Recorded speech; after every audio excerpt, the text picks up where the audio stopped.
All right, we're going to go ahead and get started now. Well, I'd like to thank all of you for coming tonight and packing into the facility here. I'd like to officially welcome you to the fourth scoping meeting of the Federal Energy Regulatory Commission, or FERC, for the Constitution Pipeline Project. My name is Kevin Bowman, and on my left is Christine Allen, and on my right is Doug Mooneyhan. Also from FERC tonight, out in the hallway, we had Jessica Harris, Lavinia DeSanto, and Jenna Ward. Before we go any farther, please also make sure your cell phones are on silent. So the purpose of tonight's meeting is to kind of give you a little bit of information on the FERC federal process, and more importantly, to hear your comments and concerns. Fundamentally, we're giving you an opportunity to give us your comments and tell us what environmental issues that we should address in our analysis of this project. So far, we've received several hundred comments on a wide variety of topics, and in part because of the comments we've received, we determined that it was necessary to have this additional scoping meeting. If you plan on speaking tonight, we had a sign-up sheet out in the hallway, so if you did sign up already, please make sure you go out, sign up on that sheet so we can get your name down. So the comments that we're receiving tonight and throughout the process help us determine what to study as we prepare an environmental impact statement, or an EIS. The FERC is the lead federal agency responsible for this environmental analysis, which is required by the National Environmental Policy Act, or NEPA. So NEPA requires us to analyze the environmental impacts, consider alternatives, and provide appropriate mitigation measures where necessary. And this NEPA analysis has to be done before any federal agency makes a decision on whether to approve or deny a proposed project.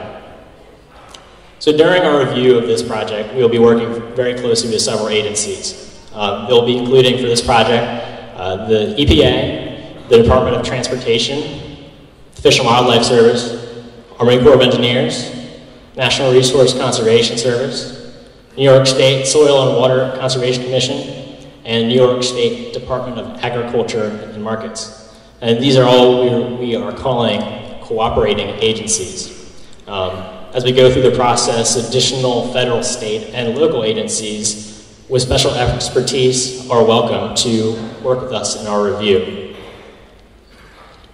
Now, the FERC and the co-ops are not sponsors or promoting the project in any way.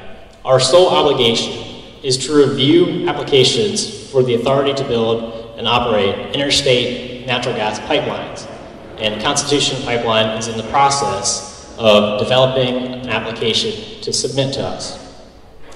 Once they submit that application, it's our obligation to review that application and prepare an environmental analysis.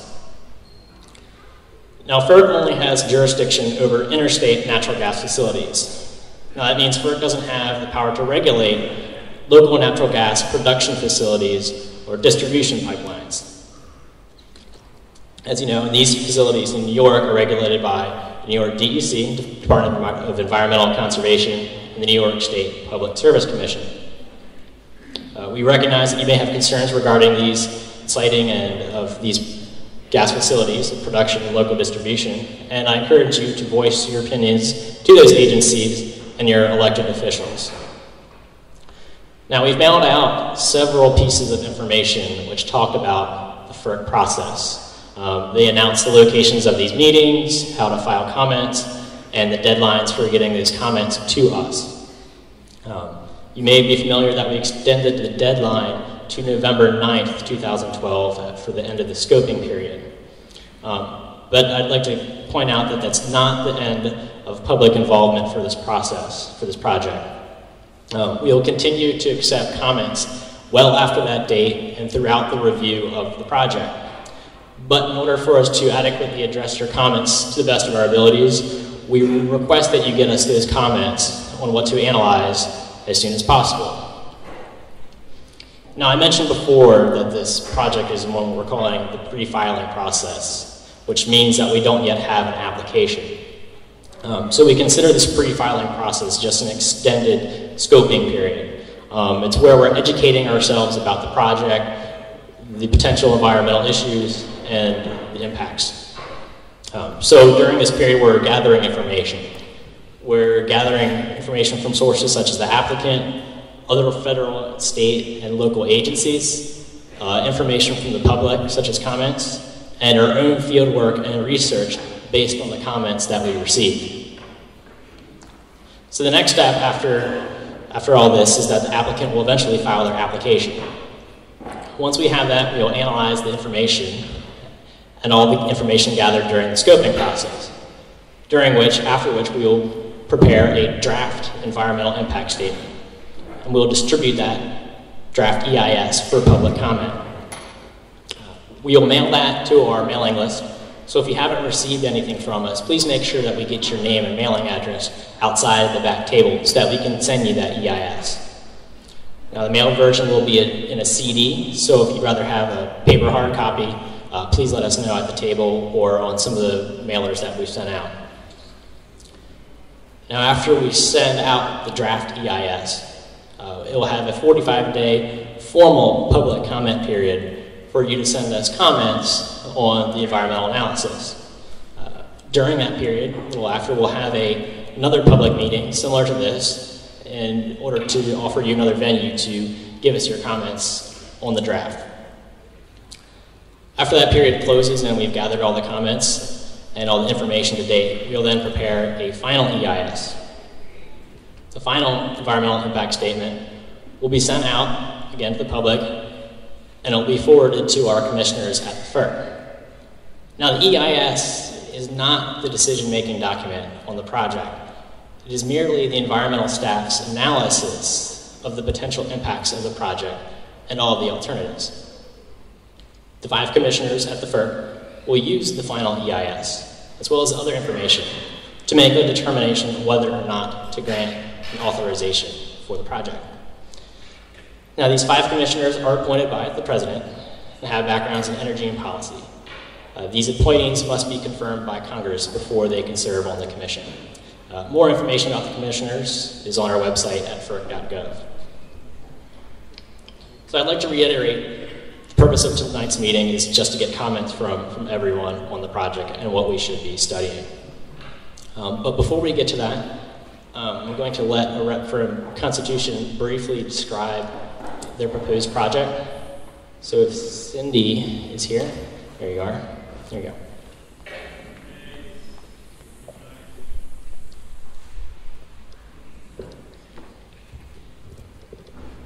Good evening. Can you hear me? Good evening. My name is Cindy Ivey. I'm the manager of public outreach for the Constitution Pipeline Company, which is a joint venture between 2 natural gas companies, Williams and Cabot Oil and Gas. In addition to being the majority owner of the pipeline, Williams would be responsible for permitting, constructing, and operating the Constitution Pipeline. The proposed 121-mile, 30-inch pipeline is being designed with a capacity to transport 650,000 decatherms of natural gas per day from the production area in northeastern Pennsylvania to well-developed, large domestic markets in New England and New York City. The capacity that would be transported in this pipeline is the equivalent to serving the energy needs of approximately 3 million homes per day. The proposed primary route would start adjacent to an existing compressor station in Susquehanna County, Pennsylvania, and extend approximately 121 miles across parts of Broome, Shenango, Delaware, and Schoharie counties in New York, ending at an existing compressor station in Schoharie County, New York.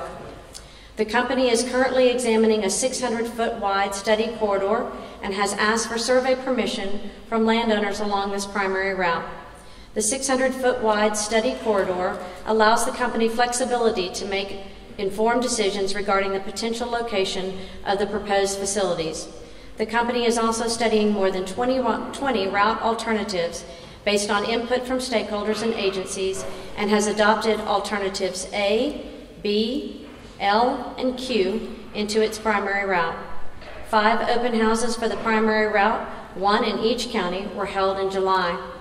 Along with the primary route and several variations, the company is studying an 80-plus mile major route alternative referred to as alternate route M, which would route the pipeline closer to Interstate 88. The alternative was developed in response to numerous comments from stakeholders. The first 45 miles of this alternate would be the same as the primary route and would potentially affect a different set of landowners who are located closer to Interstate 88 in Shenango, Otsego, Delaware, and Schoharie counties. This alternate would be approximately 127 miles and would terminate at the same location in Schoharie County as the primary route. 2 open houses for alternate Route M were held in the area on September 12th and 13th. In addition to 121 miles of pipeline, the Constitution project proposal also includes a new 32,000 horsepower compressor facility that would be located in Schoharie County, New York, 2 receipt metering stations in Susquehanna County, Pennsylvania, and 2 delivery metering stations in Schoharie County, New York. Williams proposes to meet or exceed all federal regulations established by the Pipeline and Hazardous Materials Safety Administration for construction and operation of this project. We are developing an integrity management program that focuses on prevention, first and foremost, followed by detection and mitigation. Since 2002, we have invested more than $1 billion in our existing pipelines on maintenance and integrity-related enhancements. The pipeline, compressor station, and meter stations are being designed with safety and security measures. A local full-time staff of highly trained individuals would operate, monitor, and maintain the pipeline and its facilities. In addition, the pipeline would be remotely monitored 24 hours a day, 7 days a week from Williams Central Gas Control in Houston. Constitution entered the pre-filing process in April of 2012 and filed first drafts of Resource Reports 1, which covers the scope of the project, and Resource Report 10, which gives an overview of the company's alternatives analysis in May of 2012. We plan to file additional drafts in the first quarter of next year, followed by the filing of our formal 7C application later in 2013. Should the project receive approval, the company is targeting a March 31st, 2015 in-service date.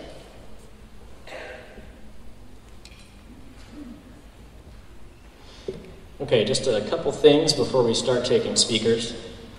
This meeting is being recorded by a transcription service. So when we call your name, please step up to the podium and clearly state your name and affiliation. Also, if misspelling of your name is likely, please spell it out so we can get it accurately placed into the record. We do have an order for speakers tonight. We're going to have elected officials speak first, followed by impacted landowners and organizations and anyone else following them. In addition to verbal comments tonight, we will also be accepting written comments as well, and you can leave those with ferc staff at the back table outside.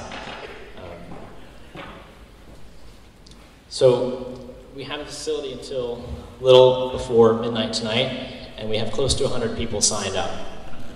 So in order to try and fit everyone in tonight, we are going to have to limit comments tonight to about 3 minutes. As we get to that 3 minutes, we'll probably give you a little signal that you're getting close, and then if we go over, we will probably have to cut you off. We don't want to limit you guys, but we want to be able to hear from everyone and hear everyone's comments and opinions. Do keep in mind that applause will only take away from the time the speakers signed up towards the end of the list. Also, if you do have detailed comments, you can always just summarize them and give us the comments tonight in hard copy. Also, if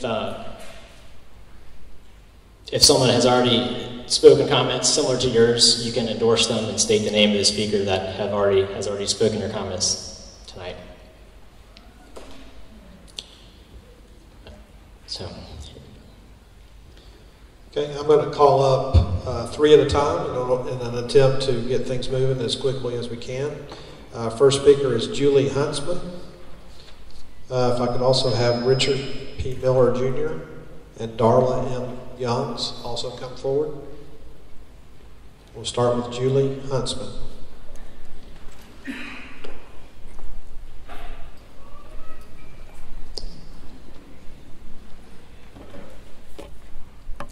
Thank you, ferc, and I'm impressed to see you young folks up there.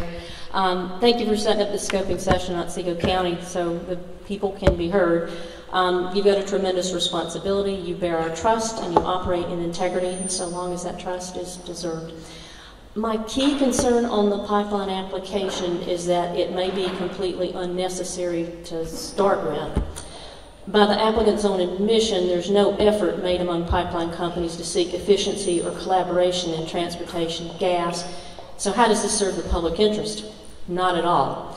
But you do. So before considering approving a project of this magnitude, expense, and disruption, please do the due diligence required to confirm beyond any doubt that no existing pipelines or rights-of-way will suffice. Public trust requires this level of scrutiny. Many understandably equate this pipeline with the likelihood of high-volume fracking in New York State, a point that's debated. But I believe this concern is well-founded. FERC needs to understand this. In spite of the recent resolution in favor of the pipeline and alternate Route M passed by the Otsego County Board, there is widespread and robust opposition to hydraulic fracturing and shale gas industrialization in our county and across the state. 19 of the 25 towns in this county have either banned fracking, enacted moratoria, or have active movements toward a ban or moratorium. The Otsego County Board's vote on this matter does not represent the will of county residents and voters on this issue. Back to trust, one of the two applicant pipeline companies, Cabot, is practically synonymous with problems given their culpability in the fouling of many water wells in Dimock, Pennsylvania. There is little to no reason for the public to trust them. Please give this pipeline application, driven purely by the profit motives of Williams and Cabot, the close scrutiny a concerned public expects and deserves. Thank you.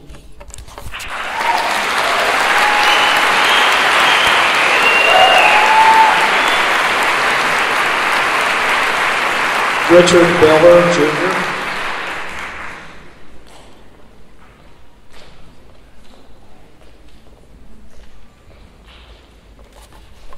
Thank you, and thank you for coming to Oneonta. While I am the mayor of the community, or of the city, my views do not necessarily reflect those of the Common Council, which has not discussed this matter in any substantive way. I have quietly opposed hydrofracking in our area and am confident that it will not occur here for a long, long time, if ever. That's because of New York State's position on the subject, the clear opposition of the public, including the business community, and also the economics of the low cost or low prices of natural gas, the lack of competitive density of Marcellus shale in this area, and the opposition of the public. I do not believe that there will be any hydrofracking in this area anytime soon. I see no connection between the proposed pipeline and the likelihood that drilling will take place sooner here as a result of its existence. I've spoken publicly since February about the possible overreaction to hydrofracking. Guys, please do not interrupt the speaker. Thank you. I've spoken publicly since February about the possible overreaction to hydrofracking and its spillover on other issues, and I see that as the case when it comes to the pipeline. Pipelines are safe. They pose no threat to our lakes. There's a pipeline along Route 90, the thruway, which runs closer to the pristine Finger Lakes than our lake in Cooperstown.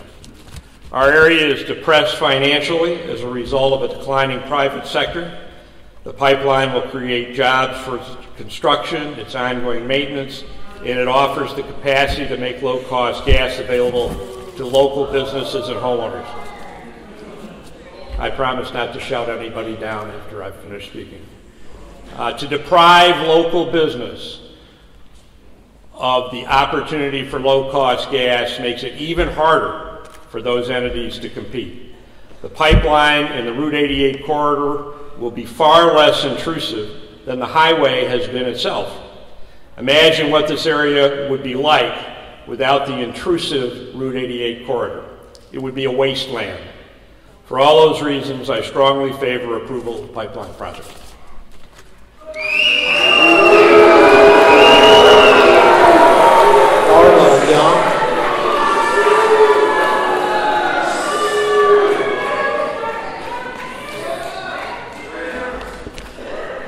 My name is Darla Youngs. I'm the Executive Director of the Otsego County Conservation Association. Thank you for the opportunity to speak today. Oh, sorry. The Otsego County Conservation Association believes that before granting its approval to the proposed Constitution Pipeline project, the Federal Energy Regulatory Commission should verify first and foremost that there is a true public need for this project and that there are no other proposed or existing pipelines which would adequately transport natural gas from Pennsylvania to the markets targeted in this project. With regard to potential environmental impacts to be addressed in the environmental impact statement and those currently identified in the notice of intent, we believe that the construction phase of the pipeline warrants the most attention, and we echo the concerns of other conservation-minded organizations and scoping documents submitted to FERC. We agree that the EIS should consider the impacts of the proposed pipeline on cold water fisheries and its implications to aquatic ecosystems via stream crossings, and explore mitigation measures to control erosion and sedimentation caused by construction activities. We believe the EIS should include an evaluation of aquatic resources, wetland studies, and mapping of wildlife habitat, as well as documentation of existing locations of invasive plants along the proposed pipeline corridors for the development of an invasive species management plan.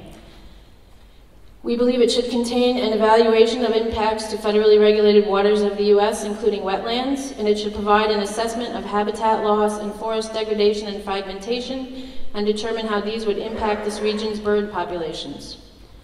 Other areas of concerns which should be examined in the EIS are impacts to roads, impacts to property value and insurance, potential noise, light, and air pollution, particularly in compressor station locations, safety, and economics.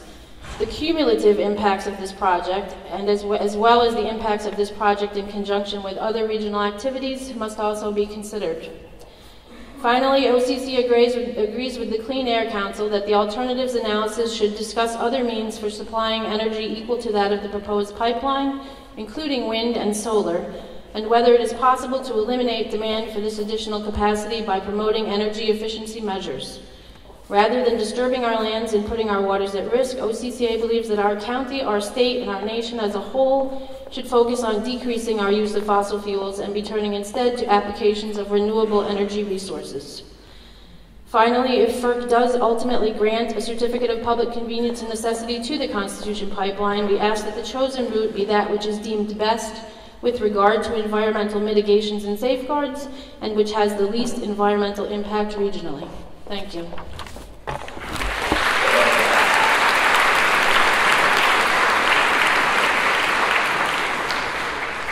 I'm having trouble reading this next name. A councilman for the town of New Lisbon, come down. And also John Kosmar and Gary Kutnick.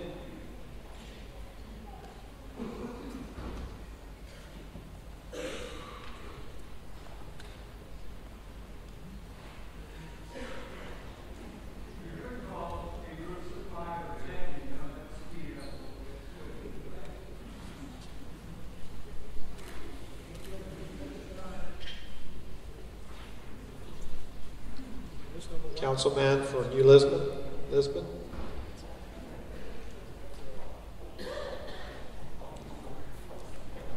Looks like possibly Rhett R. Elkhart. I'm not sure. Eklund. Is he here? John Cosmore. I'm John Cosmer from Fly Creek, New York. I'm the Otsego County representative from District 8, which includes Cooperstown, founding member of Sustainable Otsego, and the vice chair of the Otsego County Democratic Party. I bring only one thing for FERC to take away from this meeting. 5 years ago, when we began to inform our communities about the dangers of fracking, we were told it was impossible to stop the most powerful industry on earth, the oil and gas companies, from fracking New York State. Today, that area has been constricted from New York State to possibly only 5 counties. It is also in doubt if fracking will happen here at all. That turnaround, due to the efforts with coalitions of grassroots groups, includes 4 main points. 80,000 comments lobbying Albany and demonstrations that have have caused the DEC to extend their final DS-GUICE reports until the health impact study is done that may cause them to possibly miss their deadline, requiring them to restart the process.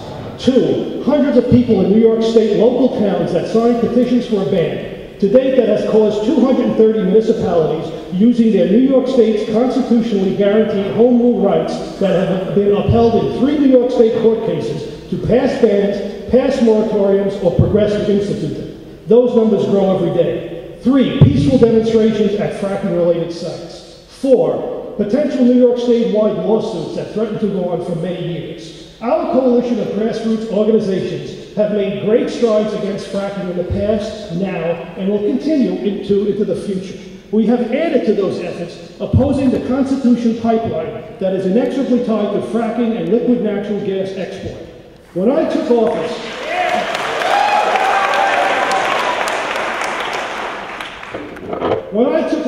I swore to uphold the New York State and United States Constitution.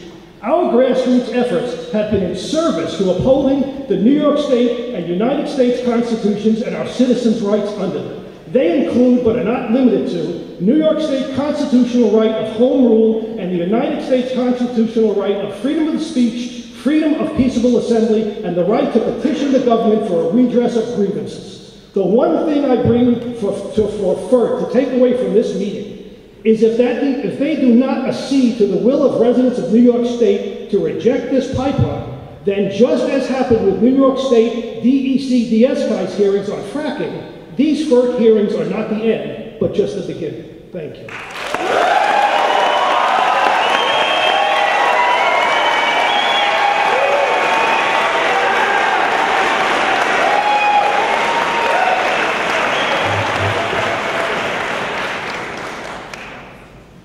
Good evening, my name is Gary Koutnik, K-O-U-T-N-I-K. I'm a member of the Otsego County Board of Representatives. I represent the 11th District, just a stone's throw from here, and I'd like to thank you for scheduling a scoping hearing here in Otsego County. I represent a residential area, 1st and 2nd wards in the city of Oneonta. We're unlikely to have a pipeline routed through our district, and we're unlikely to find a drilling pad appear in someone's backyard. But last fall, when I visited every house in my district and spoke with many of my constituents, I found a large majority who had grave concerns about the methane industry coming to Otsego County. And as a county representative, I must act in the best interests of the county as a whole as well. I understand that this is a hearing about the Constitution pipeline, not about fracking per se. However, it would be dangerous to dismiss the argument that they are closely linked. You need to look no further than a Williams press release dated March of this year, in which Alan Armstrong, the CEO of Williams, said about the pipeline, quote, "Our goal is to be the leading gathering, processing, and transportation solution provider for producers in the Marcellus Shale. We're putting together the kind of infrastructure that makes drilling in the Marcellus even more desirable for producers because we provide large-scale infrastructure solutions that connect producers' natural gas and natural gas liquids to the best markets," end quote. We cannot separate the pipeline and fracking in the southern tier and the northern Catskills. Others have spoken and will speak about this natural connection probably more knowledgeably, more detailed, and more eloquently than I do. However, through it all, please remember the freely expressed public intent of the pipeline company when you listen to those who tell us there is no connection. The evidence suggests that the position is either naive or disingenuous. Thank you again for scheduling a hearing in Otsego County.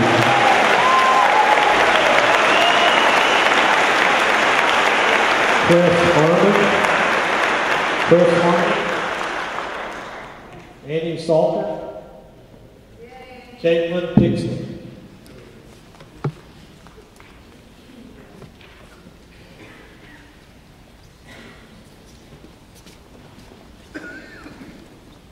Did you say Chris Harmon? Chris Harmon. Good evening. Thank you for scheduling a meeting here in Oneonta to hear the concerns of the citizens within this area. My name is Chris Harmon. I'm a farmer and a father of two and the supervisor of the town of Milford. On Wednesday, October 17, 2012, the Milford Town Board passed the following resolution on its regular monthly meeting. Constitutional Pipeline Company, there's a proposed route, an alternate route M for the pipeline along the I-88 corridor. At this time, it appears it will not cross the town of Milford. Resolution 10-12, be it resolved that the Milford Town Board is opposed to the Constitution Pipeline passing through the town of Milford. Town Supervisor Harmon made the motion, seconded by Councilman Gill. The vote was Councilman Gill, aye. Councilman Snyder, aye. Councilman Kautz, aye. Supervisor Harmon, aye. Councilman Vogel, absent. County of Otsego, Town of Milford, State of New York, aye. Kenneth Sosnowski, Town Clerk of the Town of Milford. Otsego County, New York, hereby certify that the foregoing resolution was duly adopted by the Milford Town Board at a regular meeting held on October 17, 2012. Thank you very much. Thank you.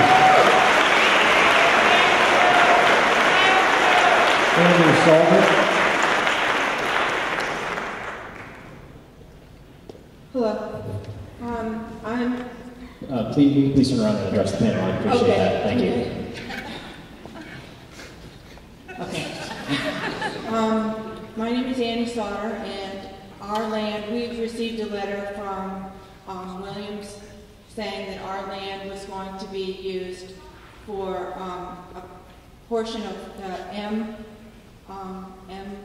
pipeline. When I came tonight, I was told that it is no longer going directly across my property. It's moved 450 feet away, straight uphill. My problem is that our piece of property is between County Route 48, which goes along the Susquehanna River, and the Susquehanna River. We have 7 acres on which we have a community garden and a ceramic studio, pottery studio, which consistently runs kilns at or about 2,000 degrees, which to me seems like not a good thing to be near gas. But the other problem is that last year at this time during Storm Lee, our property, I have pictures, I've already sent in my thing to FERC, but our property was underwater. The way it flooded was not from the Susquehanna up, but from the hillside, which is about a 45-degree angle down. Our culvert with regularity goes out, washing out both the road, our own culvert, our driveway, our parking area, and many of our electrical and other lines. If they were to, it's a very wooded hillside, it's the back of Franklin, between us and Franklin. It's about a 45-degree angle of all trees. If for some reason the pipeline, which they're saying now is going to go 450 feet above where our land is, if they were to have to take out trees to put down, put the pipeline in, which I suppose they're going to monitor it from above, they're going to have to do, or they won't be able to see it. So if they take out more trees, I think the runoff will be worse, which will cause flooding. Further flooding and further damage to our property and further damage to our gardens and etc. But what I was going to say is the danger part of this is last year at this time my husband was driving back from Cleveland Clinics with his mother. He was trying to get to Fox Hospital from Cleveland. After Storm Lee, I don't know if any of you are from around here, it took him 14 hours to drive from Binghamton to here, because of the number of roads that were out by a storm that, by all accounts, may be similar to the storm that's now headed this way now. We could not get to our property for quite some time. The road was out, the culverts were out, there was no way to get there.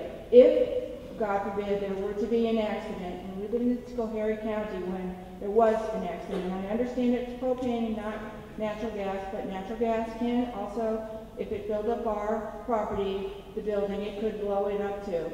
And no one would be able to get to it. We would be trapped there, as would all the people along the river be trapped there between the pipeline and the river. There'd be no way to, it floods with regularity anyway, but with the changing weather patterns, it seems to be flooding more.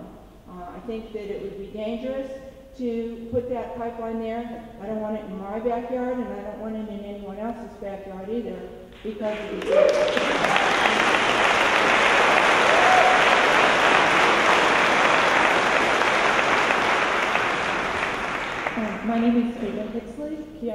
L-E-Y.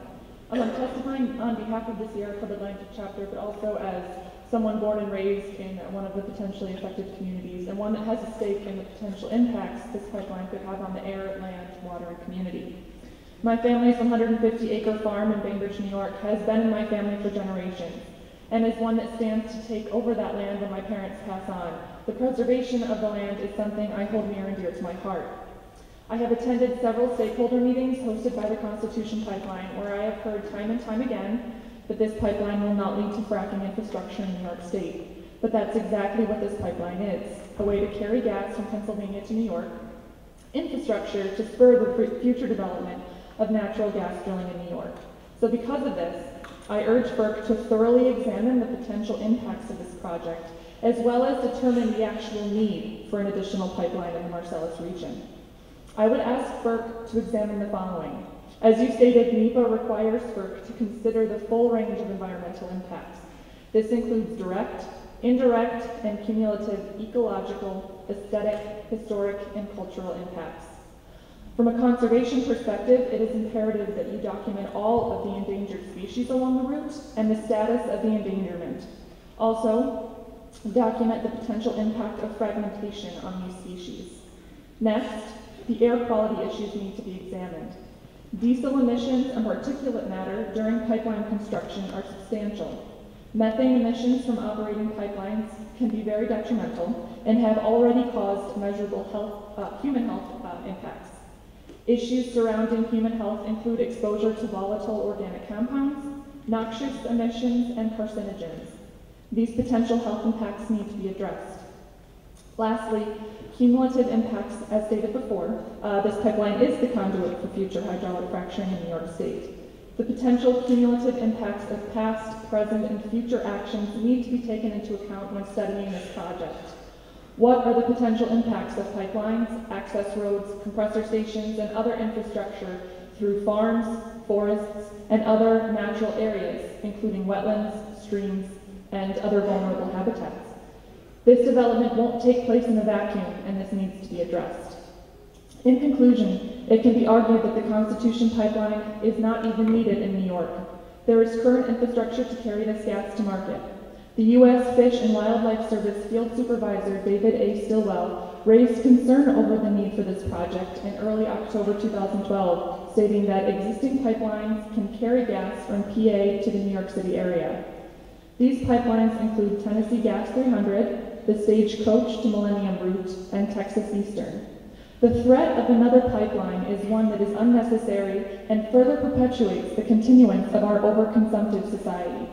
Please reconsider the pipeline. Thank you again for the chance to testify on this very important issue.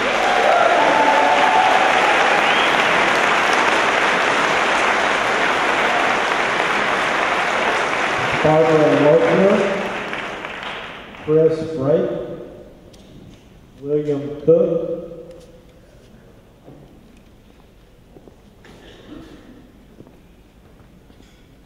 Hi, Barbara Loeffler. I live in the town of Davenport. My address is Oneonta, and I would like to bring to your attention, I'm not going to repeat what I said the last time. I'm very concerned with when they come up onto our mountains with the blasting and the removal of millions of cubic feet of rocks. Because when I went to Pennsylvania, I saw many trenches, I saw pipelines, I saw compressor stations, but I didn't see the same kind of terrain in Pennsylvania that I know exists here, with all the rocks in our mountains. And I really seriously question their geological studies that they've done to the terrain here. I don't even think that they realize that they're not going to just come through here with a backhoe and make their trenches. And what are they going to cover it over with? A softer material that's going to wash out in our flesh, flooding that occurs here pretty regularly now for the last couple of years. In my own valley, I stood on the roadway and I saw the mud line because I couldn't get there. Then it was the same height as me. That's how high the water came over my road. And I think to myself, suppose it was coming down a trench where they have their pipeline. This is all surface water from huge rainstorms that we've been subject to in recent times.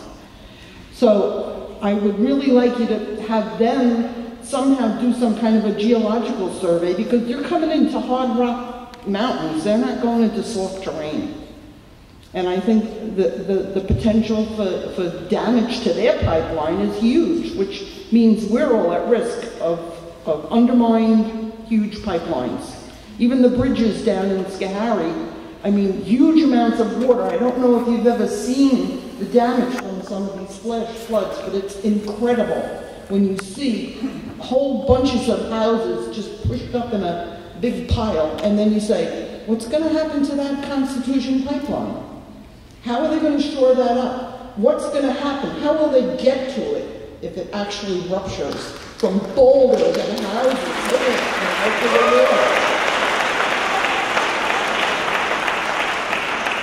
And again, with the economics of the whole thing, some of the townspeople, in the business people here think that the gas is going to be the greatest thing since sliced bread. It will be the opposite, because when the fracking comes and the water goes, 4 million gallons to drill one pad. Where's that water coming from? Maybe we could get more fresh flooding, that would help. But I don't think they want to go that way.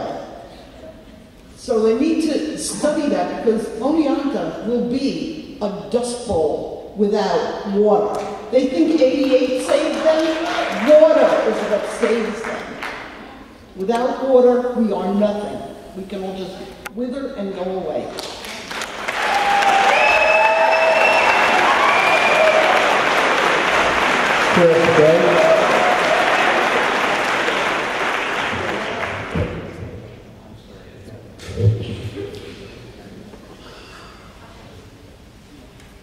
My name is Chris Bragg, and I wanted to state immediately that I'm opposed to the construction of the Constitution Pipeline, adamantly.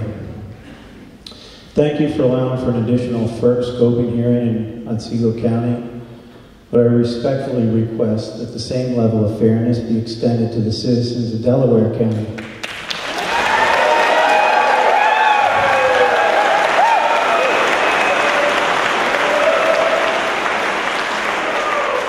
I reside with my family about a mile from here, at the base of Franklin Mountain, 500 feet west of mile marker 72 of the proposed Constitution Pipeline. And I want to strongly voice that the Constitution Pipeline will be a very significant inconvenience to my family. The survey corridor starts 200 feet from the back door of our home and places my family and neighbors, the Susquehanna River, Route 88, and Riverside Elementary School, just beyond Route I-88, in the direct impact zone in the event of a catastrophe. In fact, I'd be surprised if this building itself and the railroad lines that run behind this building are not in the direct impact zone. I spoke at the last hearing, so my comments and requests for specific environmental impact concerns regarding our specific property are noted. Flooding, erosion, and the effect to our property and the Susquehanna River and State Route 28 are just a few. Further, I wish to add our concerns of the prolonged use of herbicides and how this will affect our organic certification should the pipeline cross our property.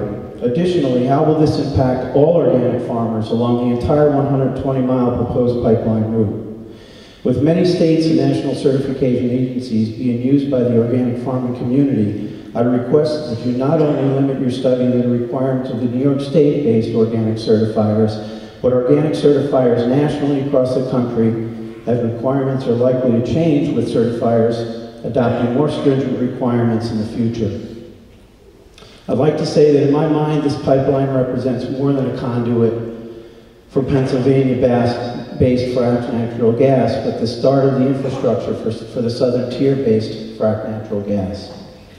Given the unique situation of gas drilling leases already in place, one at the very end of Main Street, if this pipeline comes across our property and across South Side, there's literally a gas lease that would be recognizable. You would actually see a platform if you went up this road here about 500 feet. This likely is indeed to lead to this full-scale industrialization of cities like Oneonta. It'd be irresponsible to not study this possibility completely, expecting the same. Consider that there are many other existing easements already available as an alternative. I'm unsure why we are here to discuss the construction of the Constitution Pipeline, unless there were not some strategic reasons for its placement through the Marcellus Shale Formation.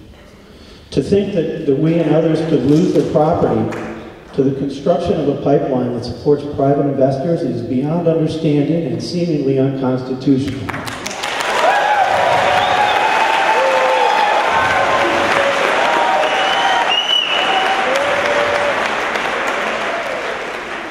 I noted this earlier from Mr. Briggs while he's speaking. He's coming close on this 3 minutes. Thanks. Thank you. You know, with all due respect, Cindy Ivey, I've listened to her 3 times describe this project, and it baffles the mind that they're working on an integrity management program. That seems to scare me. I can understand enhancing it, adjusting it, learning from the past, but to initiate one? Only feet from this building is a natural food store that has made great strides in installing solar panels that serve much of their energy requirements, and on days allows them to sell energy back to the grid. They serve as a model for this community and an inspiration for a viable alternative energy future. Thank you.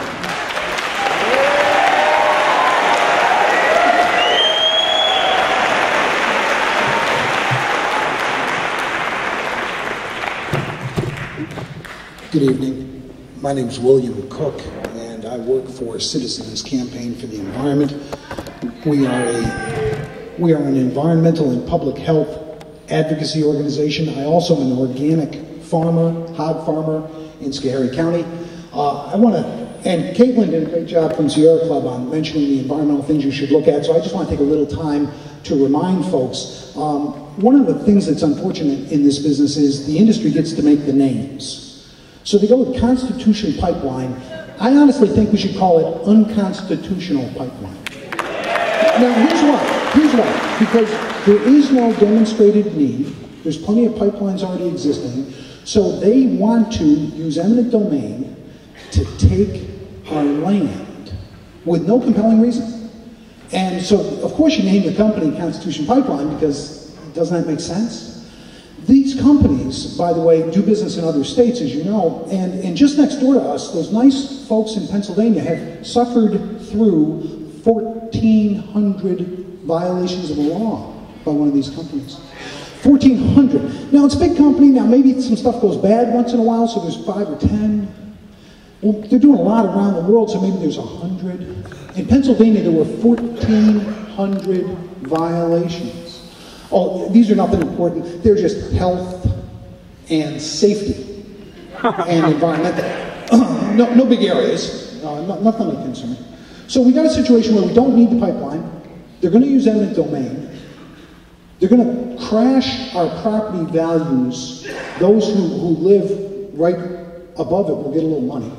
40 pieces of silver, I believe is the term. But at the end of the day, this is all about fracking. This is all about 3 very important places. China, that's where the gas is going. Korea, that's where the gas is going. And Japan, that's where the gas is going. We'll get our properties devalued or destroyed, our water contaminated, our children made sick. But the companies will make money. You know something? I say to FERC, God bless you folks, and this is not personal, but I'm personally, you ought to really consider changing careers. But the message I want, and by the way, Delaware County, they don't count. I'm missing that. Delaware County doesn't get to see you folks. But I want to just talk to you honestly about what you should expect, because this isn't Pennsylvania, this is New York. And we will stand, and we will fight.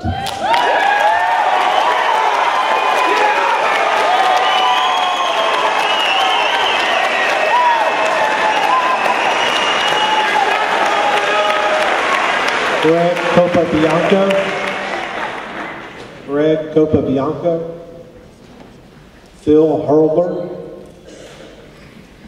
Kimberly Morenz,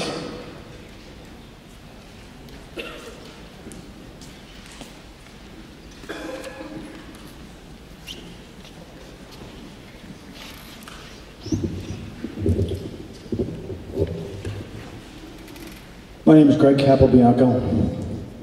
I want to start off by letting folks know something I read in my local paper about a month and a half ago, an article put out and published by Williams, their claim that they're trying to build a reservoir of faith. And I'm just here to set the record straight. Let's put some real truths on the table. First of all, and you've heard this, but I'm going to repeat because I've got to say what I've got to say. This company, these companies, Williams and Cabot, they have an atrocious record, entire disregard for environmental regulations. They would rather violate and pay the fine than do what's right. That's how they make money. They don't care. But they tell us all the required safety measurements will be taken. But let's look at that a little bit closer. Since we have such a low number of people per square mile, there's no requirement to inspect the thousands of complicated wells along this pipeline that will traverse our steep hills. Instead, when the line is buried and done, they only have to fly over periodically to detect any leaks. That doesn't make me feel real safe. These are bad actors and they are incompetent. And that should be part of what you look at when you're scoping the qualifications and the integrity of these companies. This pipeline is going to devalue hundreds of property owners' homes, including mine. The very thing most of us work hard our whole lives to build equity and pass something on to our kids. Now our homes along and near the pipeline, they're going to be worth less and difficult, if not impossible, to sell. How is this good for anybody? Listen, the insurance companies are leery and they are already positioning not to issue policies for homes within a certain distance of pipelines. Banks and home lenders are not going to be giving mortgages or home equity loans on properties near pipelines. What am I going to do? What are the rest of the people going to do on this pipeline? Give me a break. This is a lose-lose. It's a lose-lose for everybody. And this company, Williams, is cleverly pitting landowners against homeowners around the area against each other with all these confusing alternative proposed routes. This company is manipulating us for their own gains. I've worked hard my whole life. I'm 54 years old. I only have my home to show for it. Now this renegade company is going to take a piece of what I have earned. This is wrong, it is harmful to myself and all the hardworking Americans that are going to be affected by this. This is a classic snow job by people that are trained to tell you whatever it takes to get this through. They'd love you to believe that they've got your back, the community will benefit from this, the world is going to be a better place, and as you've heard before, the fact of the matter is this company is going to make tons of money, and we will be left with devalued real estate, health and safety risks and effects. It's just an absolute disaster. A quick point on New York City reservoir system. So right away, New York City reservoir system, we're going to avoid that. This pipeline runs through multiple municipal reservoir watersheds, including mine, and there's no regard for the 5,000 people in my village and the 2,000 college students that are in that village if the pipeline has an accident and explodes or leaks or damages or pollutes the aquifer that my village depends on. So I guess what? 5,000 people don't count, but 9 million do. I think I get it. So I have got to tell you that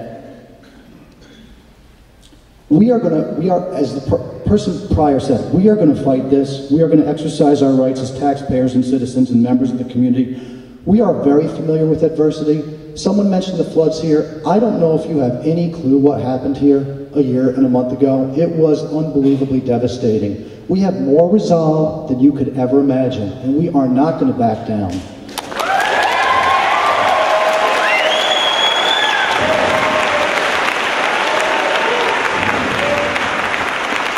Regarding the EIS and some of the things I'd like you to look at is, and they have been mentioned before, but people are part of the environment. So please, look at the real estate devaluation. Look at how you are wrecking hundreds of people's lives and what they've worked their entire lives to build and pass on to their kids. What about the number of people that are really at risk in the zone of impact, or really what is the kill zone or the damage zone or the explosion zone of these pipelines when accidents happen? How about the damage to roads and what communities are going to have to pay to rebuild all these roads? There are communities that are bonding for $200,000 or $300,000 when they're going to be facing $5 million worth of road damage. Give me a break.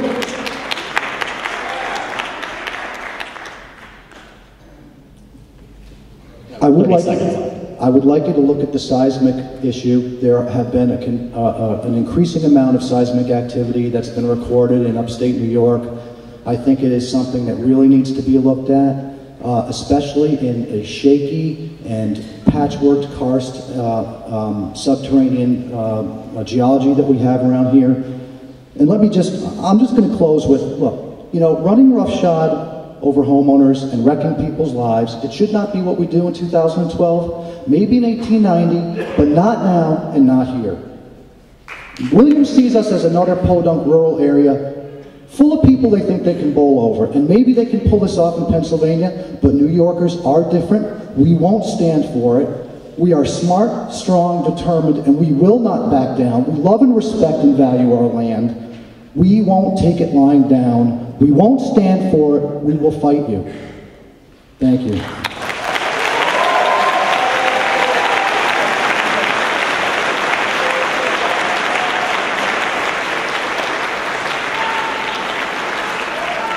Phil Holman.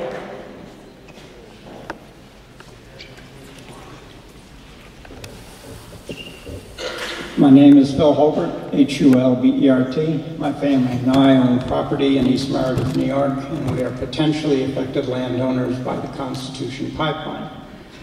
Previously, I have asked you to address, as part of your environmental impact statement, the socio-economic impacts associated with possible impacts from homeowners seeking to maintain their insurance policies. I've tried to gather my own information on this point, and I will read an excerpt to you from a letter that I wrote to my own insurance company dated September 19, 2012.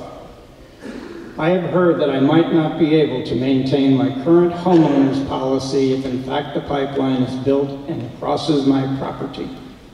Uncertainty regarding this issue abounds among potentially affected landowners. To clarify this matter, I seek your answers to the following questions.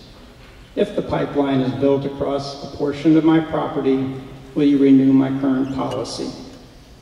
If so, will I pay an increased premium attributable to the presence of the pipeline to maintain my current level of coverage? Would damage to my home during construction and during operation of the pipeline be covered by my current policy?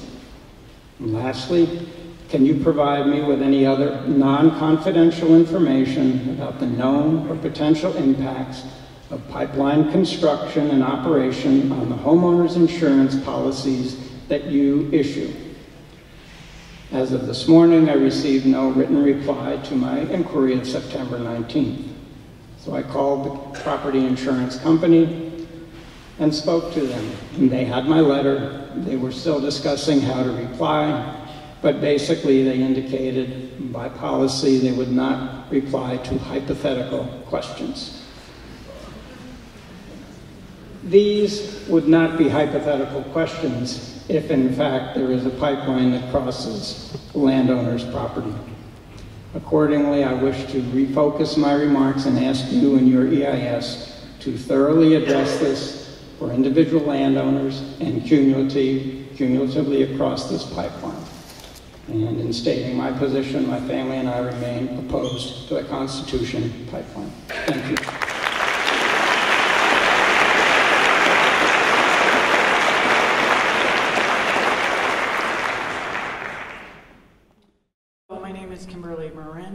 That's M-E-R-E-N-Z. I live in Richmondville, New York. I live in Richmondville, New York, and I work for the U.S. Department of Agriculture. My statements are not related to my official position as a federal officer and are not the official position of the Department of Agriculture. I would ask that the committee consider the soils and water management for the planned Constitution Pipeline project. The proposed Route R will pass within 600 feet of my home, and I have analyzed 1 mile of that nearby route.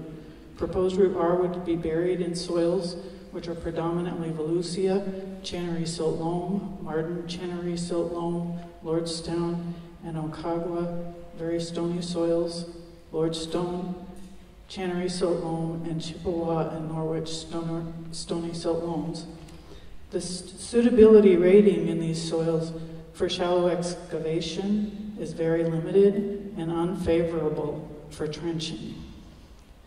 The stormwater management in these soils is also very limiting and indicates that it's unfavorable for design, construction, and performance of stormwater management. And stormwater infiltration in these soils is rated as the most limiting, indicating that the soils are not favorable for infiltration practices. And it would potentially result in greater groundwater contamination. The depth to the hard rock, the hard bedrock and cemented pan is less than 70 centimeters in about 40% of this area and occurs mainly upslope of the residential areas. Any trenching in this area would likely result in groundwater contamination, and most of that trenching would occur in a very restrictive layer at the highest elevation. The depth to the water table in this area is only 0 to 46 centimeters. So there's numerous seeps exiting the ground where the lithic bedrock has penetrated the soil surface, and the water table in this area is very susceptible to surface contamination. The residents rely on the water in this area to recharge their wells and for inputs to ponds and wetlands. The frost action in this area is rated at moderate to high, and the potential for upward and lateral expansion of the soil is likely with frost heaving and low soil strength during thawing, which could cause significant damage to rigid structures. I have personally recorded temperatures at minus 20 degrees Fahrenheit at my home.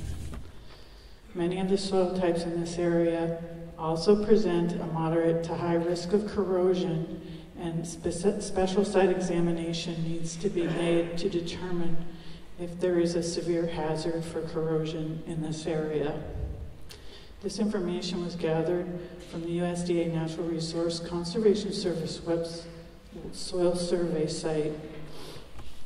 I would also ask that the entire length of the proposed route be analyzed not only for soil and water management, but serious consideration be given to the numerous minor geological faults in which any proposed route would cross and the likely damage to rigid pipelines from earthquakes. This area of New York has seen earthquakes up to 4.1 in magnitude, and many are very shallow. The U.S. Geological Survey has recorded 19 minor earthquakes over the past 5 years within 2 to 3 miles of the proposed Wright compressor station.